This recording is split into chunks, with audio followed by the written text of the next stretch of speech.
माझ्या मेंदूचं मूल्य 200 कोटी रुपये दर महिन्याला. त्यामुळं मला इतर काही घोटाळे गैरव्यवहार करण्याची गरज नाही. नितीन गडकरी. आता अशा नितीन गडकरींचा त्यांच्याच कर्माने कसा गेम करता येईल आपल्याला याचा विचार पंतप्रधान नरेंद्र मोदी करत आहेत. विस्तार करायचा आहे केंद्रीय मंत्रिमंडळाचा आणि त्याच्यामध्ये रिशफलिंग करताना नितीन गडकरी यांचा कसा गेम करायचा याचा राजकीय विचार केला जात आहे. इथेनॉल 20 वापरल्यामुळे वाहनांचं कसं नुकसान होत आहे, लाखो वाहनं रस्त्यावर थांबत आहेत. अशा वेळेला इथेनॉलचं समर्थन करणाऱ्या नितीन गडकरींना टार्गेट केलं जात आहे. त्याला स्वतः नितीन गडकरी कसे जबाबदार आहेत, त्यांची कोणती चूक झालेली आहे, त्यांना आता त्यामुळे कोणत्या संकटाला सामोरं जावं लागत आहे, याविषयी आपण थेट विश्लेषण करतोय. नमस्कार, जय महाराष्ट्र. मी डॉक्टर अनिल फळे. माझी आपल्याला विनंती की चॅनल सबस्क्राईब करावं, सबस्क्राईबचं बटन दाबावं आणि आपली प्रतिक्रिया बिनधास्तपणे नोंदवावी. हे बघा, नितीन गडकरी हे राजकारणातलं मोठं नाव आहे. मोठं नाव करण्यासाठी नितीन गडकरी यांनी आपल्या विचारांशी कधीही द्रोह न करता काय करता येणार आहे, मन मोकळे नितीन गडकरी म्हणून प्रसिद्ध. अगदी दर दिवसाला 37 ते 40 किलोमीटर रस्ता बांधकामाचं काम भारतामध्ये होत आहे. इतका वेग आहे रस्ते बांधकामाचा. केंद्रीय रस्ते वाहतूक मंत्री म्हणून नितीन गडकरी यांचं कौतुक जगभर केलं जातं. मग ते होत असताना ठेकेदार आणि लोकप्रतिनिधी कशा प्रकारचा भ्रष्टाचार करतात आणि लोकप्रतिनिधी ठेकेदाराला दर्जाहीन काम करण्यासाठी कसं प्रवृत्त करतात, त्याला कसं छळतात, याबद्दल उघड व्यासपीठावर बोलत असतात. असे नितीन गडकरी हे लोकप्रिय, परंतु त्यांच्या लोकप्रियतेला आता सोशल मीडियामध्ये गळती लागलेली आहे. कारण काय? E20 हे कारण आहे. आता E20 म्हणजे काय, तर इथेनॉल 20. इथेनॉल पेट्रोलमध्ये मिसळलं जातं आणि भारतामधल्या सगळ्या पेट्रोल पंपांवर 20% मिश्रित पेट्रोल मिळतं. इथेनॉल 20% मिसळलं जातं. त्याच्यामुळं काय व्हायला लागलेलं आहे, त्याच्यामुळं गाड्या रस्त्यावर बंद पडायला लागलेल्या आहेत. मग हा इथेनॉल मिश्रित पेट्रोल विकण्याचा निर्णय घेतला कोणी? पंतप्रधान नरेंद्र मोदी यांच्या सरकारने तो घेतला. नितीन गडकरी यांच्याकडे सध्या कोणतं खातं आहे? त्यांच्याकडे रस्ते वाहतूक खातं आहे. त्याचा आणि यांचा तसा थेट असा काही तांत्रिक औपचारिक संबंध येतो का, तर येत नाही. मात्र नितीन गडकरी हे नेहमी शेतकरी हा अन्नदाता नाही तर आता तो ऊर्जादाता देखील झाला पाहिजे या भूमिकेतून वावरत आले. या इथेनॉलचा अभ्यास करण्यासाठी ते जगभर फिरले. विशेषतः त्यांनी ब्राझीलचा दौरा केला. ब्राझील हा देश असा आहे, तिथं ऊस उत्पादन जसं भारतामध्ये होतं त्याचप्रमाणे तिथे देखील होतं. आणि तिथे ऊसापासून, मक्यापासून, धान्यापासून जे काही इथेनॉल तयार केलं जातं ते 100% वापरलं जातं.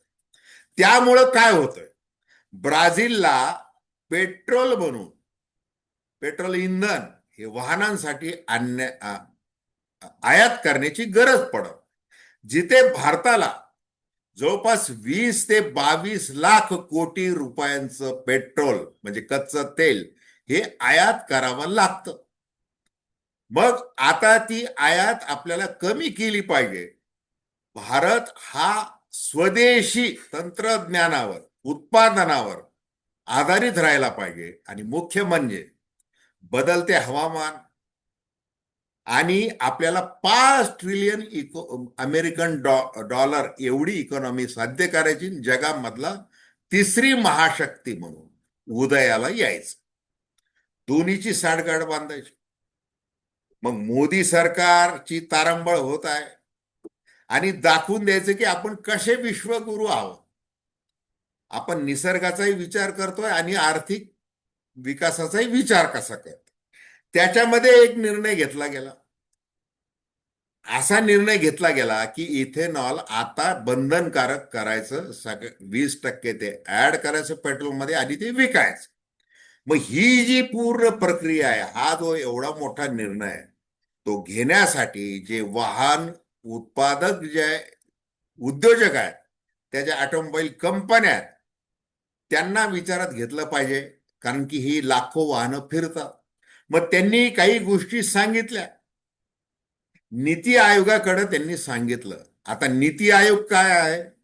नीती आयोग म्हणजे जसा पंडित जवाहरलाल नेहरू यांनी जसा राष्ट्रीय नियोजन आयोग स्थापन केला होता, त्याचं नाव बदलून मोदी यांनी 2015 मध्ये नीती आयोगाची स्थापना केली.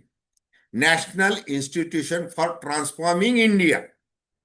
मग आता कोणतंही धोरण करायचंय, दीर्घकाळ चालणार आहे, अर्थकारणावर परिणाम होणार आहे, मग त्याची ते धोरण आणि सल्लागार संस्था म्हणून नीती आयोग काम करतो. नीती आयोगाकडे या सगळ्या ऑटोमोबाईल उद्योजकांनी सांगितलं की ही घाई करू नका, टप्प्याटप्प्याने आपण गेलं पाहिजे. एक तर मुळात आज काय परिस्थिती आहे ते लक्षात घ्या.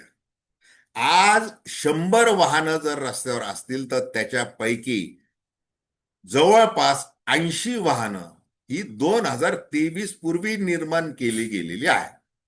आणि मग त्याच्यामध्ये ते तांत्रिक आहे, म्हणजे पेट्रोलसाठी जे मेटल आहे, पाईप आहेत वगैरे, त्याची सगळी जी तांत्रिक बाजू आहे ती त्या अर्थाने तयार केली गेलेली आहे.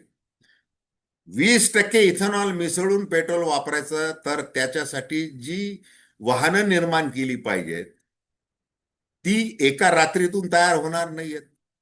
त्याला वेळ लागणार आहे.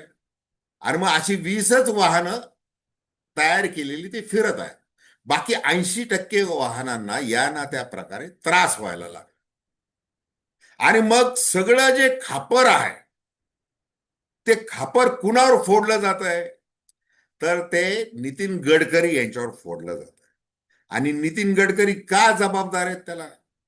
कारण की त्यांनी जसं सुरुवातीला म्हटलं की त्यांनी हा सगळा शाश्वत विकासाचा विचार केला या इंधन निर्मितीमध्ये. आणि नेहमी ते कशा प्रकारे हे आवश्यक आहे हे सांगतात. मग मी कोणती गाडी आणलेली आहे, कोणत्या बस आणलेल्या आहेत, कुठली ग्रीन एनर्जी आम्ही कशी वापरतोय, याच्याबद्दल ते प्रबोधन, व्याख्यानं, मुलाखती सातत्याने देत आलेले आहेत, अजूनही देतात आहेत.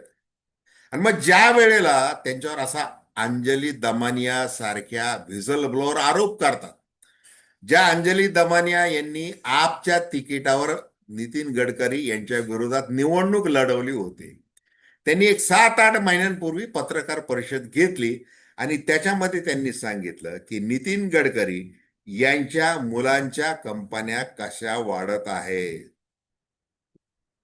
म्हणजे त्या डोळे विस्पारून जातील असा त्यांचा कसा कोट्यावधी रुपयांचा फायदा होतोय. का होतोय? कारण इथेनॉल संदर्भात ते सगळे काम करतात. मग ती जी कंपनी आहे सियान agro industries and infrastructure limited, दुसरी कंपनी आहे मानस ॲग्रो इंडस्ट्रीज. निखिल गडकरी, सारंग गडकरी यांच्या त्या कंपन्या. नितीन गडकरी यांच्या पत्नी देखील त्याच्यावर संचालक आहेत मानस ॲग्रो इंडस्ट्रीच्या याच्यावर. आणि मग हा जो कोट्यावधीचा घोटाळा नितीन गडकरी यांच्या घरामध्ये केला जातोय, तो कसा केला जातोय याच्यावर आरोप झाला.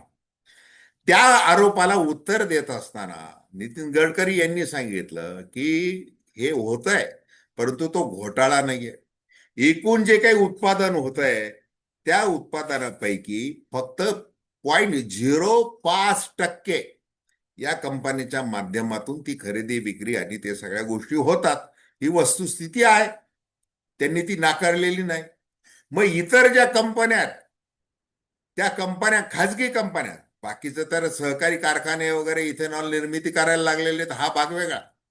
पण खाजगी ज्या कंपन्या आहेत त्याच्यामध्ये प्राज इंडस्ट्रीज आहे, बलरामपूर चिनी मिल आहे, त्रिवेणी इंजिनिअरिंग अँड इंडस्ट्रीज आहे, Dalmia Bharat sugar and industries आहे, बजाज हिंदुस्तान शुगर आहे, श्री रेणुका शुगर आहे, EID पॅरी आहे, पिका डिली ॲग्रो इंडस्ट्रीज आहे. अशा अनेक कंपन्या, या कंपन्या हे उत्पादन करतात.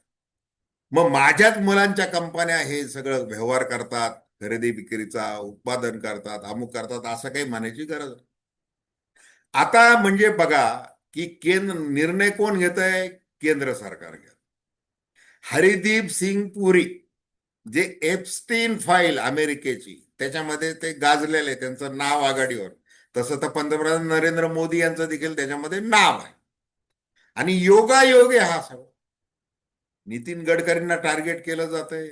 पुरी आणि मोदी म्हणतात की हा देश हिताचा निर्णय आहे, तो घेतलेला आहे.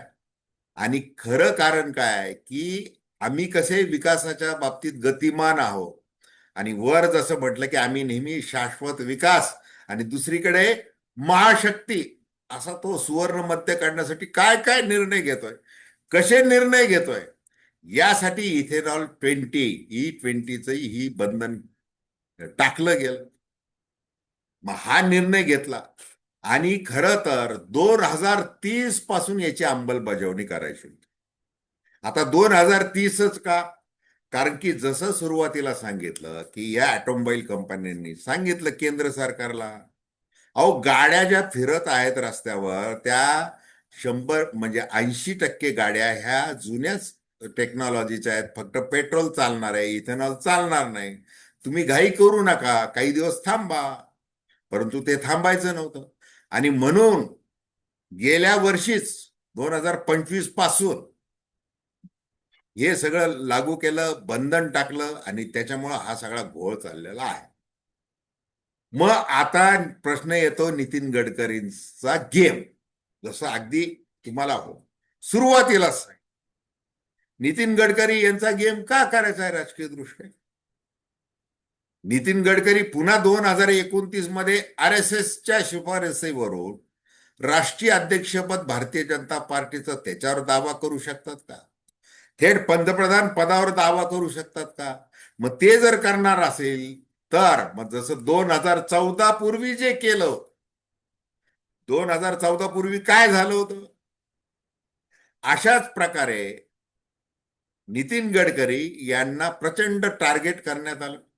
पूर्ती घोटाळा, त्यांची जी पूर्ती कंपनी आहे त्याचा कसा घोटाळा आहे, त्याच्यावर इन्कम टॅक्सच्या धाडी कशा पडलेल्या आहेत, वगैरे वगैरे, त्याची इत्यंभूत अशी सागर संगीत वर्णनं त्यावेळेला यायला लागली. कारण काय? कारण की हा आपल्या वाटेतला त्या अर्थाने काटा आहे, स्पर्धक आहे, त्याला दूर केलं पाहिजे, म्हणून ते सगळं सुरू झालं. मग आता सध्या E20 वरून नितीन गडकरींना, भलं त्यांच्यावर ते खातं नसलं तरी त्या अर्थाने टार्गेट केलं जात आहे. कारण आता केंद्रीय मंत्रिमंडळाचं रिशफलिंग होणार आहे, करायचं आहे. पुन्हा पंतप्रधान तरी पद आपल्याला मिळाला पाहिजे, यासाठी अमित शहा कामाला लागलेले. त्यांना तर मोदींचे वारस म्हणून पुढे पंतप्रधान देखील व्हायचंय. अशा याच्यात कुणाचा अडथळा नको, नितीन गडकरींचा तर नकोच नको. आणि त्यामुळे हे सगळं चाललेलं आहे. आता भारतीय जनता पार्टीमधले शरद पवार म्हणून नितीन गडकरी यांना असं संबोधलं जातं, कारण सगळ्या पक्षांशी संबंध, गोड गोड बोलतात, प्रत्येक आलेल्या आपल्या पाहुण्याला भरपेट असं खाऊ घालतात, मिस्किल बोलतात, थेट बोलतात, मार्मिक टिप्पणी करतात, कुणाची भीडभाड बाळगत नाहीत, असे नितीन गडकरी लोकप्रिय. म्हणजे कोरोनाचा काळ आठवा, नितीन गडकरी यांनी फेसबुक लाईव्ह जे सुरू केलं, आणि फेसबुक लाईव्ह करून त्यांनी जी विकास आणि विचार हे मांडायला जशी सुरुवात केली, ते अगदी मोदींच्याही पुढे सोशल मीडियामध्ये निघून इतके त्यांचे फॉलोअर, कोट्यावधी फॉलोअर.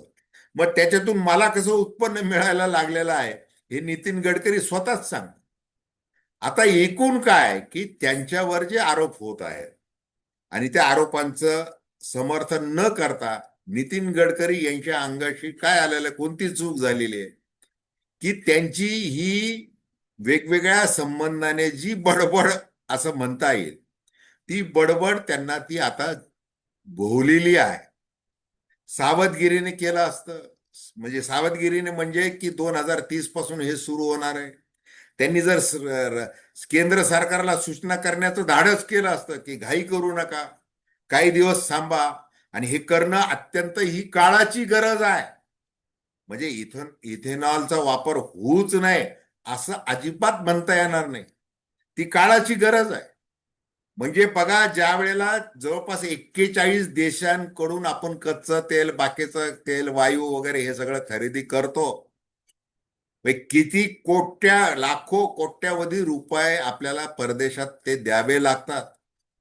मग आता इथेनॉलचा जर वापर सुरू केला तर त्याचे परिणाम आपल्याला जाणवायला लागतील. मग गेल्या वर्षभरात किती पैसे वाचले केंद्र सरकारचे? जवळपास 1.5 लाख कोटी रुपये वाचले. आणि ती संख्या ती ती जी आहे ती वाढवत न्यायची आहे.